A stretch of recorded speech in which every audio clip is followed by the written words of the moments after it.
Welcome back. This is Keith Vaz on Lyca Radio. Finally, this morning, let's talk to Tasnime Akunjee, a criminal defence solicitor, a consultant for Waterford solicitors, working in the field of terrorism-related offending. He's been engaged in this field of work within the context of legal defence from 1999 onwards. There are, in fact, approximately 60 British children trapped in northeast Syria after fleeing ISIS-held areas. Many are under 5 years of age and live in desolate camps, enduring the dire consequences of those places. These places are fundamentally unsafe, and the suffering from malnutrition, dehydration and hypothermia is dreadful to watch. Let's talk to him now. Good morning, Tasnime Akunjee. Good morning, Keith. Now, Taz, tell me, how did you first get involved in this very special area of work? Well, I was studying law from 97 onwards at university. British law has a very clear line through its 1,000 years of evolution.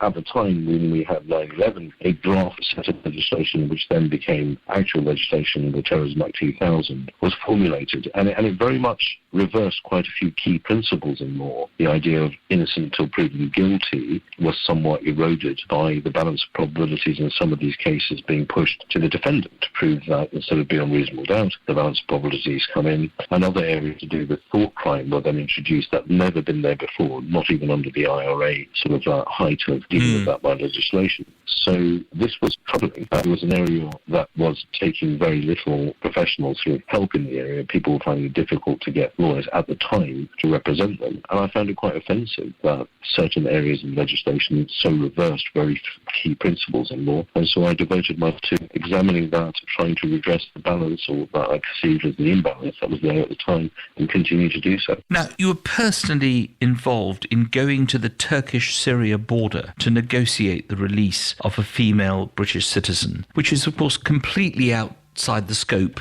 of a normal solicitor's activity. Why did you have to do that? On that particular case, I was frankly sitting at my desk one day and I got a WhatsApp message, voice note from a lady who claimed to be held in custody in a desperate situation in Syria. Now, it was a very surprising note to receive, and I sent a voice note back to ask her to confirm with her family if what she said was true, for them to get in contact with me in the UK and to confirm the position. But once that did actually happen, and so I contacted the UK authorities to see if they could help, and it very quickly transpired that nobody was going to take any responsibility for this situation at all. She was there ready for 9 months, wasting away. And at the time, we were also engaged with the Tasnime Begum and the 3 girls who'd gone over to Syria. So I built a fair number of contacts around that region of the world by that stage, and I frankly felt that if no one else was going to do it, then we had a chance to do it, and thank goodness that we were able to do it, and she was safely repatriated to the UK. Well, that's a great success story. You mentioned the Tasnime Begum case. Of course, you were very much involved in giving them advice, not just to the family, but also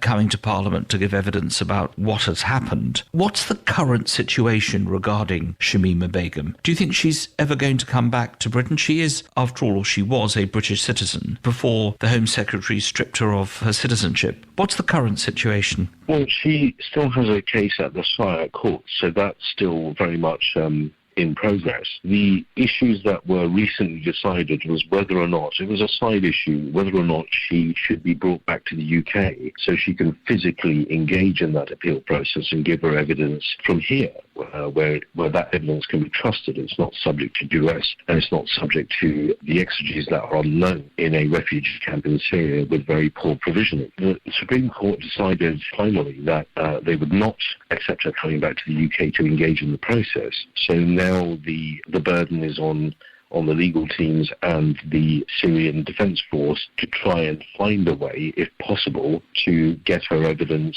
in a cogent and acceptable fashion from where she is to kickstart her appeal at the SIAC courts.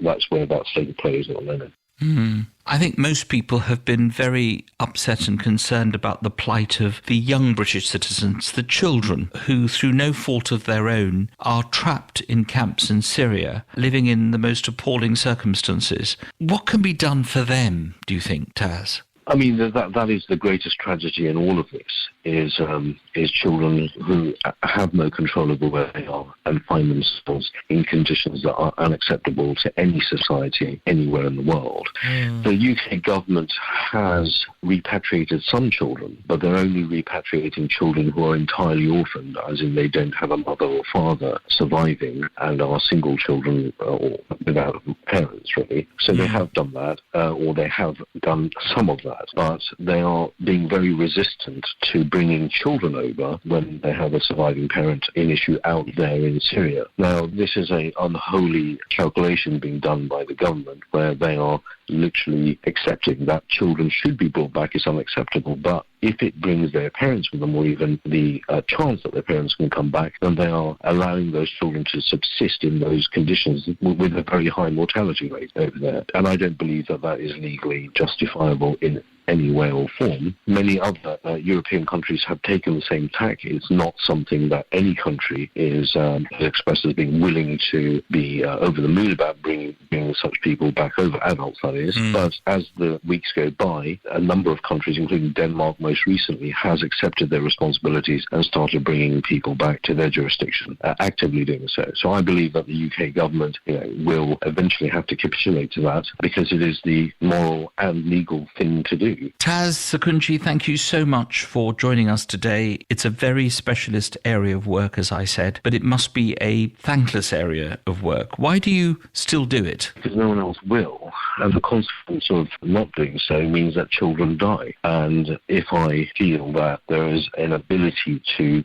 stop the death of a child, then I feel that moral responsibility quite acutely. I'm the father of 4 children. So, people of Syria, or the people of any war zone, did not want this to happen to them and had no choice in the horrors happening to them. And I really feel that that could happen to any one of us. Thank God we live in a country where that's less likely to happen. But if any tragedy were to befall me, I would hope that members of society would pick up and care for the children I leave behind and would look after them. And I can't expect that of society if I don't do that myself when I'm able to. Tasnime Akunjee, thank you so much for joining us this morning on Lyca Radio, and good luck with all your work. Well, thank you, Keith, and thank you to Lyca Radio for having me.